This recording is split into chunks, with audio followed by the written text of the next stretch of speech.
Yeah. And who here has done some space project? Good. Good. And who here wants to do some space project? Excellent. So for those who have done some space projects, definitely up for exchanging notes. For those who's put your hands up just now to say you wanted to do some, hopefully this will give you some pointer. And ooh, we can see, I don't know if you can see the space image there.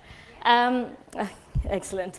And for those who haven't put your hands up, I'm imagining that you haven't put your hands up because space is a fuzzy image, as fuzzy as this image that you probably can't even see. And hopefully in this talk I'm going to be able to sort of give you some pointers so it's not so fuzzy. In fact, space was a very fuzzy topic for me as well a year ago. But I had enough of not being able to do anything with space. So last year, I've decided to start doing something about it. And if I can start doing something about it, so can you. So how do I go to the next slide? Slide deck is not going to the next slide.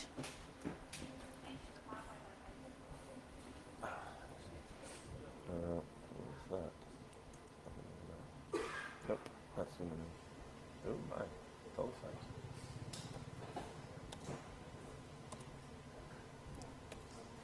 What? Oh, maybe it's just that's not very good. All right. Page up, page up. How about that? Ah, okay. Kind of roughly there. It's so fine. No, that's the last slide. I'm sorry, you're going to do it backwards. Right. Start again. So here is the next slide. As you can see. So the first project I'm going to tell you about is KickSat sprites. How many people here have heard of KickSats? Very good. And CubeSats? Excellent. So I don't even need to explain much about this, but I will kind of talk through that slightly for those who who don't know what it is yet. So KickSat is a project started by Zach Manchester from Cornell University. His idea basically is to crowdfund the space projects, but also actually to give people who back the project a chance to actually do some programming and actually have their own sprites, which is a satellite.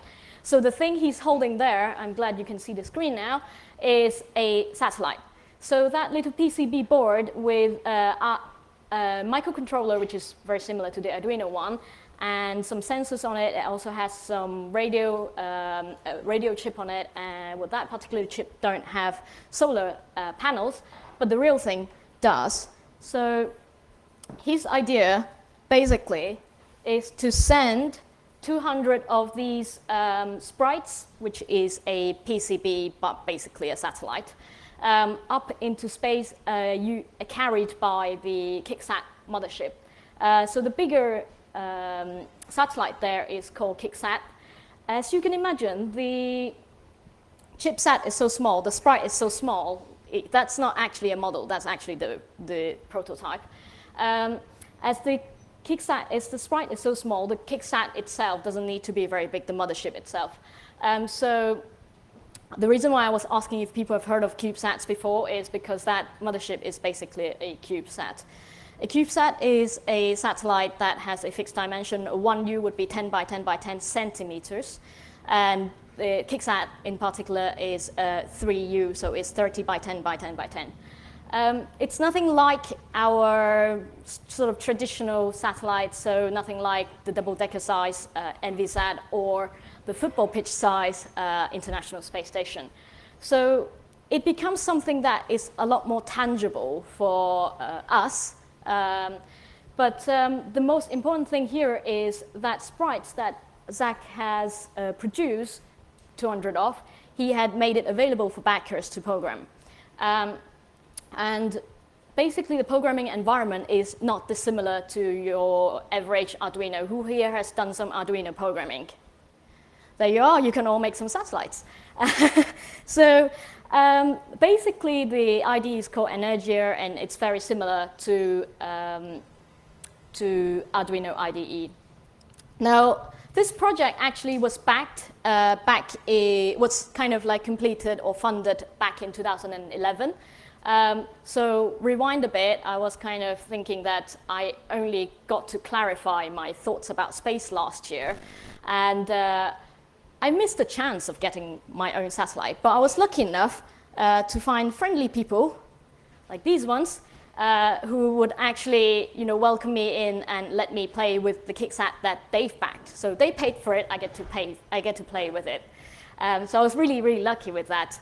And these guys from British Interplanetary Society was running a project on KickSat, so they bought one themselves, and they made it available for people to play with. I managed to join the project kind of very much towards the end. So here is a photo of us sort of learning to listen to satellite, so pointing antennas and looking at like a new radio on laptops and stuff. I just wanted to show this so that it's kind of a very achievable thing. It's a very tangible thing. Even though if you might not have got in the right time, if you found people who have been doing it, they will probably be quite welcoming and welcome you to join them. Here is an image of actually listening to our very own KickSat sprites. I don't think you can see much on that photo, but the idea is I joined the project at the end, but I was still involved in a lot of things, and people were really welcoming about it. And I helped these guys to upload their code into GitHub. I looked over their shoulder for the coding bit, mostly. But I still help them with uploading the code to GitHub. And if you wanted to have a look at what space code looks like, you can have a look at there. So now that I've sort of briefly talked about KickSats, I kind of wanted to say that for those who feel gutted, as I do, for missing out on programming a sprites or not owning a satellite of your own, the next one coming up is Pocket Spacecrafts. So Pocket Spacecrafts is another sort of personal spacecraft that is of the size of a CD, and it's a thin film satellite. So on there, it would have printed electronics and printed solar panels. So these things are still available for backing, although kind of not on the KickSat site, but on their own site, you'd be able to find information about it. And again, because the guy, Michael Johnson, who is involved in Pocket Spacecraft, is also involved in KickSat, I imagine the programming wouldn't be very different or very far from Arduino's. So there's your second chance to get a satellite of your own. So that's just to give you the scale of the dimension we're talking about. On the right is the KickSat. On the left is the Pocket Spacecraft. So those are the sort of satellite type work if you want to do a space project, but there are more than just satellite in the space, of course. And one of it is Exoskin is a project that I've started in April about open source spacesuit. So I kind of just wanted to, because those are kind of, it's actually really interesting to be able to start an open source spacesuit project. The idea basically is, I don't know if you've seen astronauts images before where they walk in this huge pressurized balloon and they can't really move very much, very easily. It's not very comfortable. And thinking about it, if we really are going to travel in space, I don't know if I want to wear those spacesuits. So I had the idea of sort of redesigning it. And the idea is basically this, they call it the EVA, which is the extra vehicular activity spacesuit. So basically spacesuit that you'd wear if you go outside and do stuff. I wanted to make this a spacesuit that is more natural. In a way, by natural, I mean, you wear your clothing, it doesn't get in your way, it doesn't, stop you from doing things. And I wanted that kind of spacesuit. And because I have a software engineering background, I wanted to have multiple layers. I wanted to have a modularized, componentized spacesuit. So I wanted to build many different layers with each layer. being separate to the previous layer, a bit of a decorator going on in terms of software patterns. So the idea basically is a close to skin kind of sensor layer, which would take your body physical input and amplify it to your outer garment, whichever it is. So if it's the sort of pressurized one, it might help you to depressurize certain points so you can actually move easily. But it also takes input from the external world and pass it in. So currently you wear this massive balloon and you don't know what's going on outside. It's true that you don't want to feel the extreme temperatures outdoors, but sometimes it's useful to have a bit of feedback that doesn't involve you actively reading a screen or looking at some figures. So it all started at the NASA Space App Challenge. So if you haven't heard of NASA Space App Challenge, it's an annual event where NASA sort of throws out all of their challenges to everyone to participate. You can participate as a virtual participant, so you can actually just sit at your home and do it, or you can go to a local center and do some coding there. You can solo it, you can make a group, you can do anything. It's very open. The only criteria is the code is open, so Exoskin is also open source. And here is what I've done on the sort of first 36 hours on top of all the thinking of the layers and everything else. This doesn't look very wearable, but we'll get to it. So this is a spaghetti of cables. A spaghetti of cables, which basically does very simple things. It's a very dark image here. I'm not sure if you can see it properly. Basically, I've taped a flex sensor onto the joint of a mannequin and hooked the rest up to the Arduino. And there is a small motor here. And so basically, I was prototyping the idea of taking an input, a joint input, and sort of affecting a output correspondingly. So that's what I did in sort of the first 36 hours, including that website. So if you want more information or more information or to find out where the code is at www.exoskin.com. So EXOSKN without the I. And so that was back in April then. So now we have moved it on. The team size has doubled, so it was me in April, and now we're two working on this project every Wednesday currently. And so we've been trying to make more wearable stuff, so that's our prototype glove, a finger off. And so we've been playing with conductive elastic band, conductive ink, pressure fabric, and sort of prototyping different bits and seeing how it works. So it's a lot of measuring and sort of trying to figure out what the properties of these things are. We've been finding conductive ink very unpredictable. I mean, if you've worked with it before and you've got some tips for me, please give me some tips, because at the moment I'm thinking that stuff, no matter how I try to print it, I try to screen print it, I try to just ink it up, squeeze it out, it just doesn't behave as I expected. So that's that one. And I wanted to, so the idea of the spacesuit project is to turn this kind of spacesuit experience into this kind of spacesuit experience. And to do that, I need a lot of different kinds of people and different skills. I'm checking out loads of sort of name or roles out there.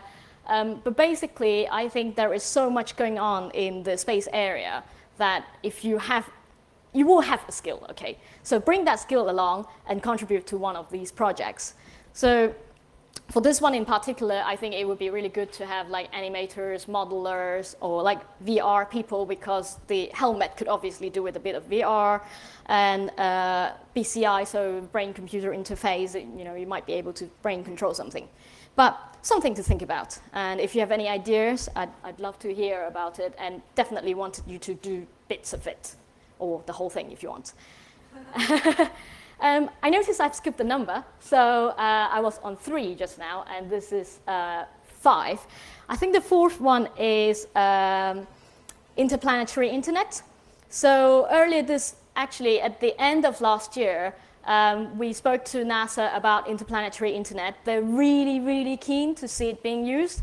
So again, if you want to do anything about it, please come and talk to me. And NASA guys are really open. We spoke to them. They gave us our time. We did a Google Hangout, totally overtimed it, and they're very cool about it. So the fifth one, Space Invader. So I've kind of told you about projects that's going to happen that has happened in the past and that is ongoing currently. And Space Invader is a project that is about to happen. It's the first time I talk about it actually outside of people that I'm trying to initiate it with. But basically, Space Invader Cube is what it is. It's mixing Space Invader and CubeSats. So like I was telling you before, CubeSats are sort of 10 by 10 by 10 satellites. They are much more tangible, but still we need quite a lot of expertise to build it. Luckily, there is OpenCube. I don't know if you can see the very small text there, but it's a project between Citizen Inventor and OpenCube. So OpenCube is an open source CubeSat, and they've been trying to sort of develop an open source format and share the schema and everything. They have actually a GitHub repo as well. But closer to the dates, we will announce all these details as well on our website. But currently, I've just mocked up a website and we'll make it available probably next month or in October. In fact, we'll do it in October. And so the idea is we would launch some CubeSats and should I tell you the rest? I launch some CubeSats and have some Space Invaders in it. That's how much I would tell you. But we definitely need balloon people. So if you are from UK HAS or have any high altitude balloon or low altitude balloon, in fact, experience, I'd love to hear from you. That would help our Space Invader go places. So definitely needed. And we will, in fact, announce proper plan for that in Space Town Hall. So if hands-on tinkering with electronics and playing with software is not your kind of thing, there is Space Town Hall. Space Town Hall is something that we want to launch in Q4 this year, and the date for the first ever Space Town Hall would be 6th of October, which is in line with the whole World Space Week thing. So if you haven't heard of World Space Week, it's a UN-declared space week where all the space activities will happen. So we're having one too, and that is on the 6th of October. The idea is to provide a place where all things about space can come together. And again, I'm very big on this kind of, I don't really care what background you come from kind of thing. I really wanted to see all sorts of people in the space community, creatives, non-creative, technical people, non-technical people. There is a place for everyone. And I can tell you for sure that I've got 2 filmmakers in there. And the idea of the Space Town Hall is that people can come together and talk about space projects. Now, if you have one that you're doing, and I haven't covered already, which I'm sure that would be the case, then do come to the Space Town Hall and tell people about it. I wanted a place where everyone can sort of exchange idea and grow their own projects in whichever way they prefer. And we will have pizza and beer. if that's not enough to bring you around. So here is the detail for it. We are on Meetup, and it's going to be in central London at Hub Westminster, so it should be fairly central. We would have OpenCube there talking about the Space Invader Cube. We would have, I don't know if you've been to the rocket talk earlier on, we would have rockets, but not the very fiery type, but we will definitely have rocketry type talk. And we would have more than that. We'll have maybe interplanetary travel. Let's see how far that would go. And so it would be great if I can see if you want to come along and bring other stuff as well to just make it a lively town hall. And just in case there's any design capacity in here, I'm running a competition on designing sort of logos and badges and things like that for Space Town Hall. It's the first of all of the Space Town Hall, but I do intend to have this running more regularly. and start making goodies for it, really. But because we're voluntary, we're run by volunteers, I'm afraid the competition will yield no tangible benefit apart from your name being next to the logo saying that somebody has designed this very cool thing that you stick on your laptop. So that's all I could offer on that. And finally, I just wanted to say space is fun. That's a picture of the community going to European Space Agency Technology Center, a mouthful, ESTEC, in the Netherlands. So we organized a trip earlier this year to go and visit ESTEC. We were super cool. We managed to get in on the weekend, which they're normally not open for. And we took this picture in the Russian module of the ISS, a replica of it. And obviously there is actually gravity. We're just fooling around. But you do get to, like, you know, switch buttons and put hands into pockets and things like that in that little module. And I wanted to say space is open. I'm wearing the t-shirt, Space Up UK.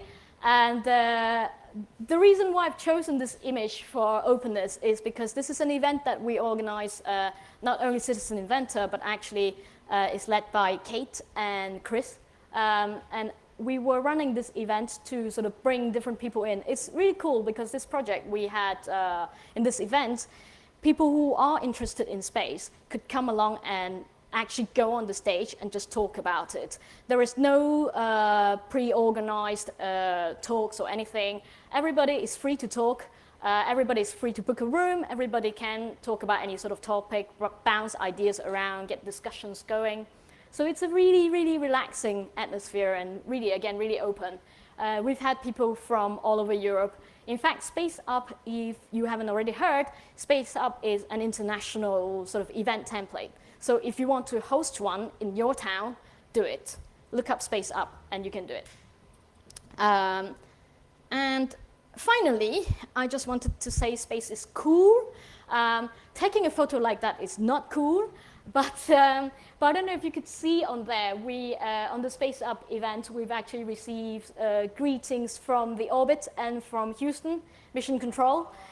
Yeah, so it's really fun. Like, I mean, I didn't expect it. I didn't expect astronauts to be so friendly, but it is. And in fact, it's really cool that they actually did tweet to us and did care about all these things.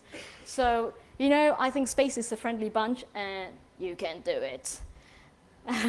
And so here are my details again and the website, and hopefully that should have all the pointers to all the things that I've talked about. Finally, I just wanted to say if you run a space project and you're looking for resources, or if you're looking for people, or if you're looking to spread the word, we have a directory listing for space projects. So I'd be more than happy to help you to spread the love and make everybody very spacey. Thank you.